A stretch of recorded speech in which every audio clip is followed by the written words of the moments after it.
Okay, so now I'm just going to hand tighten them as I put them in the pressure canner.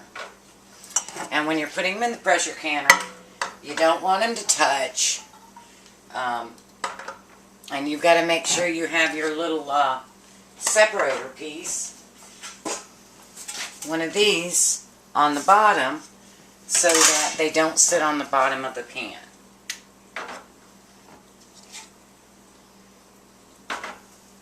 Now I'm using my big one so that I can do this all in one batch.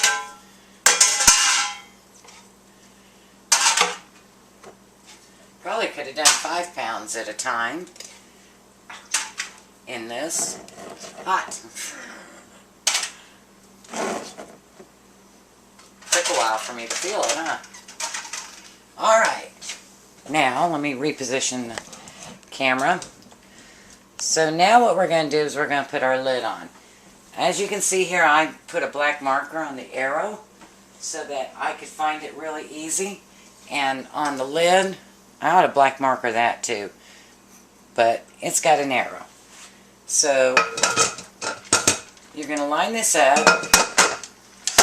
And if you've never used it before, use olive oil or Vaseline or something right there. I like olive oil because I don't want Vaseline in my canner. And at first you just bring them all up, just so that they're all up on top. And then you're going to tighten them opposites, so you're always going opposite. And what that does is that helps the lid to sit flush.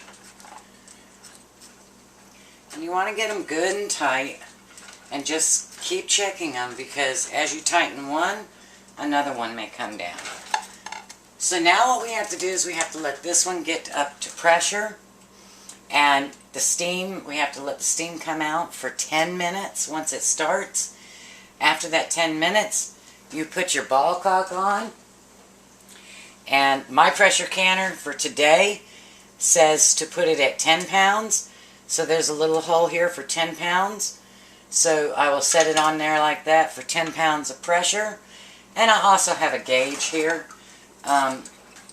This is really accurate even on these, because your gauge, you should replace it every now and then.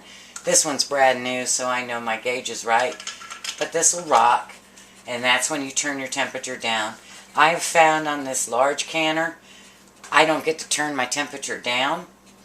So I'm going to leave it on high the whole time. About high, maybe 8 instead of 9. And then you're going to process them. They're pints for 40 minutes. If they were quarts,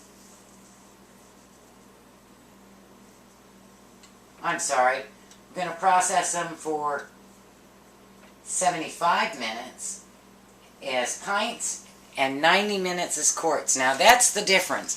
The ball canning book says to process them for 40 minutes, whereas my actual pressure cooker book says process them for 75 minutes for pints.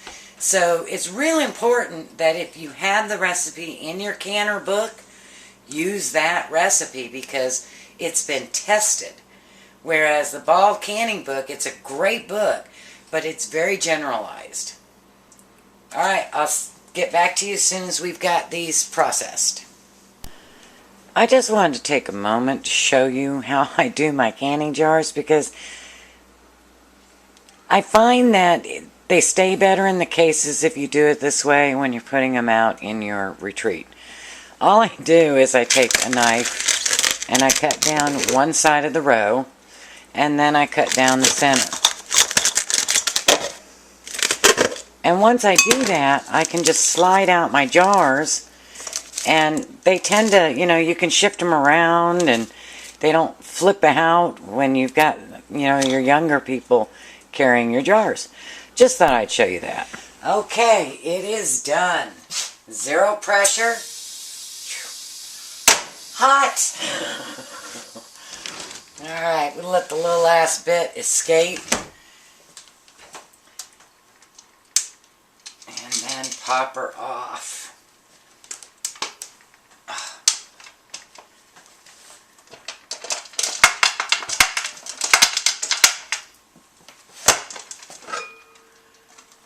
Always lift the lid away from you so you don't get steam in your face.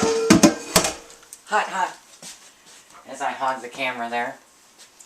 And we have kidney beans.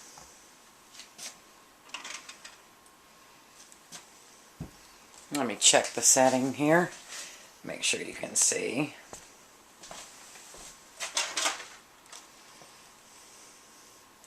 And one of the other YouTubers suggested that I space my jars out a little further and it'll help the sealing of the lids, so I'll give that a shot.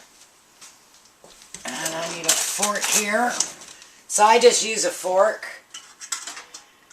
to pull the center tray out.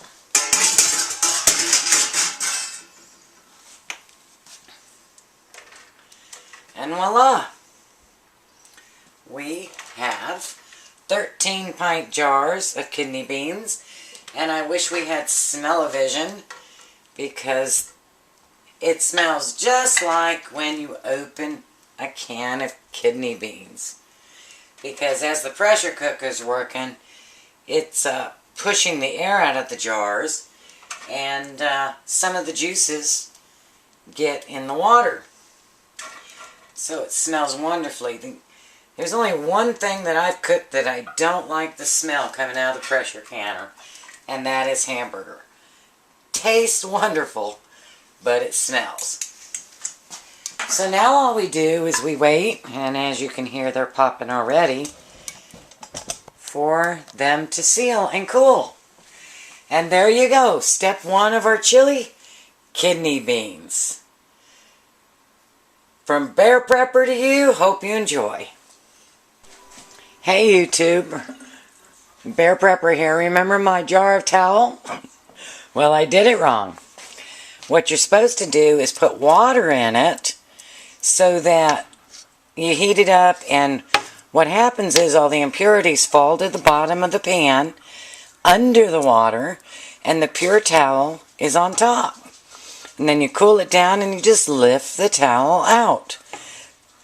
So we're going to give that a shot and see if that works, because this isn't working. It stayed soft. Okay, I just finished unmolding my, I don't know if you call it sterilized or, I know there's a word for it, where you clean all the rest of the stuff out. You just boil it on top of water. And then there you go. That's the big huge log I got. That's my tallow.